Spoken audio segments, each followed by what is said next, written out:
When I saw the message my wife, Rachel, had sent to her sister, I wasn't snooping. I was simply using our shared tablet to check some work files. Her conversation was open on the screen, a message she'd sent just an hour earlier. Asterisk, I'm keeping the lake house, it just makes sense. Asterisk. I froze for a moment, staring at the words. Keeping the lake house. It was a small cabin we both owned together, a peaceful place by the water where we went every summer. The keeping part sounded final.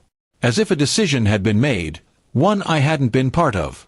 For a few minutes, I just sat there, trying to make sense of it. Rachel and I had been married for 7 years. We had our differences. She loved planning everything, and I was more of a go-with-the-flow type. But lately, I had noticed she'd been distant, quiet, and often lost in thought. When she came home later that evening, she seemed calm, almost too calm. I waited until after dinner to bring it up. "Hey," I said gently, "I saw your message to your sister about keeping the lake house." She looked surprised, not angry, just startled that I'd seen it.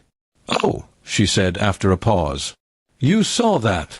Her voice was soft, and for a moment, the silence between us felt heavier than the question itself.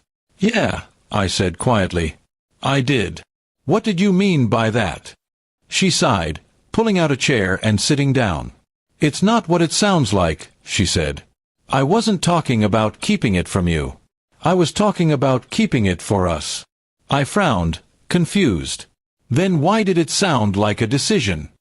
She rubbed her forehead. "Because I've been thinking about how disconnected we've become lately. You barely take time off work, and every time I mention going to the lake, you say you're too busy. That place means something to me, to us, and I don't want to lose it just because life keeps pulling us apart." Her words softened something inside me. I hadn't realized how much the lake house meant to her. For me, it was just another property we owned. For her, it was a piece of peace we'd built together. "I guess I've been caught up in work," I admitted. "I didn't realize how much I've been missing out on." Rachel smiled faintly, though her eyes were still tired. "It's not about blame.